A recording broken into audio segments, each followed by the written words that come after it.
अल्लाह, हज़रत अबू दरदा से रवायत है कि मैंने रसूल पाक सल्लल्लाहु अलैहि वसल्लम को सुना कि जो शख्स किसी रास्ता पर इल्म की तलब में चलता है तो अल्लाह ताला उसे जन्नत के रास्ते पर चलाता है। मलाइका तालिब इल्म के पाँव के नीचे अपने पैर बिछाते हैं। तो आलम की ज़मीन, आलम के लिए ज़मीन आसमान की हर चीज़ और पानी की तह में मछलियाँ इस्तग़फ़ार करती हैं। और आलम की आबद पर फजीलत ऐसी है जैसे 14वीं के चांद को तमाम तारों पर। ये सारी हदीस का बयान कर रहा हूँ। उलमा अंबिया के वारिस हैं। अंबिया दुनिया दराम का वारिस नहीं बनाते बल्कि वो इल्म का विरसा छोड़ते हैं। और जिसको इल्म का हिस्सा मिला यकीन उसको ऐसे वाफर मिला। आप समझ आइए। अल्लाह,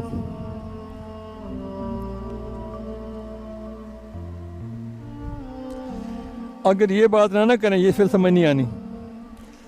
रवायत है इमाम बुखारी, मुस्लिम, इमाम अहमद रहमुल्लाह ने हज़रत अबू हुरैरा से रवायत किया कि रसूल पाक ने फरमाया, बड़ी गौर से सुनो, लोग दो किस्म के हैं, आलम और मुतल्लम। इन दो के अलावा खैर नहीं है। इन दो के अलावा खैर। अल्लाह, इस हदीस को तिबरानी ने इब्न मसूद से रवायत किया है। अल्लाह,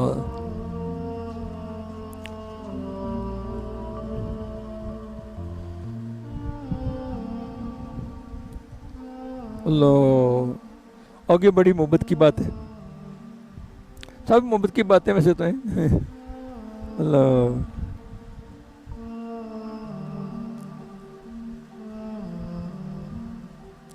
मानते हैं रसूल ने फरमाया, अनस से रवायत है, हर मुसलमान पर इल्म हासिल करना फ़र्ज है। तालिब इल्म के लिए हर चीज़ हत्ता कि समुद्र मछलियाँ भी मरफत की दुआ करती हैं। एक रवायत में कि अल्लाह मुसीबत लोगों की फरियाद को पसंद फरमाता है। लोग मुसीबत नहीं पड़ जाते फिर फरियादें करते, लंबी लंबी दुआएं करते हैं तो अल्लाह उनको पसंद करते हैं। अल्लाह, अगर तमाम लोग इल्म हासिल करना छोड़ दें तो तमाम गुनहगार होंगे। जब हर शहर से एक आदमी भी इल्म की तलाश में रहे तो बाकी लोगों से ये फ़र्ज साबित हो जाएगा। तो लोगों पर लाजम है कि पेश आने वाला वाक़यात हादसात में इस आलिम दीन की पैरवी करें। ये कुरान जी की तफसीर से बता रहा हूँ मैं। वाक़यात में, हादसात में उस आलिम दीन की पैरवी करें। इल्म का हासिल करना हर नफली इबादत से अफजल है। रसूल पाक ने फरमाया, इल्म का तलब करना अल्लाह के नज़दीक नमाज, रोज़ा, हज और जिहाद फी सबिलिल्लाह से भी अफजल है।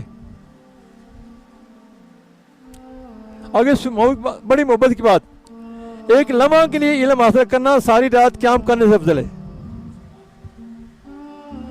एक दिन इल्म हासिल करना 3 दिन के रोज़ों से अफजल है। एक दूसरी हदीस मुबारक है कि आलम को आबद पर ऐसी फजीलत हासिल है जैसे तुम में से अदना फर्द पर मेरी फजीलत है।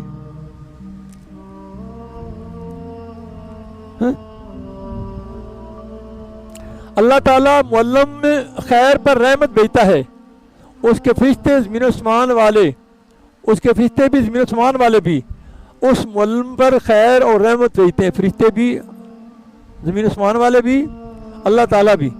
हत्ता के बिलों में रहने वाली चींटियाँ, पानी में रहने वाली मछलियाँ लोगों को खैर की तालीम देने वाले के लिए रहमत की दुआ करती हैं। आप बताओ, जो लोगों को भलाई भी लगाते हैं, जो सीने साफ करते हैं, लोगों को सीनों को मुनव्वर करते हैं, उनसे गज़ब निकालते हैं, बातनी मारियाँ दूर करते हैं, अल्लाह के दोस्त बनाते हैं, उन कितनी चीज़ें उनके लिए भलाई करती हैं। रहमत अल्लाह की, उसके फरिश्तों की, ज़मीन आसमान वाले, हत्ता की बिलों में रहने वाली चींटियाँ, पानी में रहने वाली मछलियाँ लोगों को खैर की देने वाले के लिए रहमत की दुआ करती हैं। हज़रत अल्लाह अभी मामा से रवायत है कि रसूल ने फरमाया, एक फ़कीया शैतान पर 1000 आबदों से सख्त होता है। जो शिका का दीन हासिल करता है वो एक हो और शैतान पर 1000 और उधर 1000 आबद हो तो वो भारी होता है। नहीं, अब समझ नहीं आ रही। इस हदीस को तिरमिज़ी ने इब्न माजा रहमतुल्लाह अलैहि इब्न अब्बास से रवायत किया। تو آپ نے بڑی محبت کی بات سب سنے پر فرمایا جب انسان فوت ہو جاتا ہے تو اس کے عمل منقطع ہو جاتا ہے، لیکن 3 عمل منقطع نہیں ہوتے، ان کا صلہ اسے بعد میں بھی ملتا رہتا ہے۔ صدقہ جاریہ، وہ علم جس سے نفع حاصل کیا جائے، اور نیک اولاد جو اس کے لیے دعا کرتی ہے۔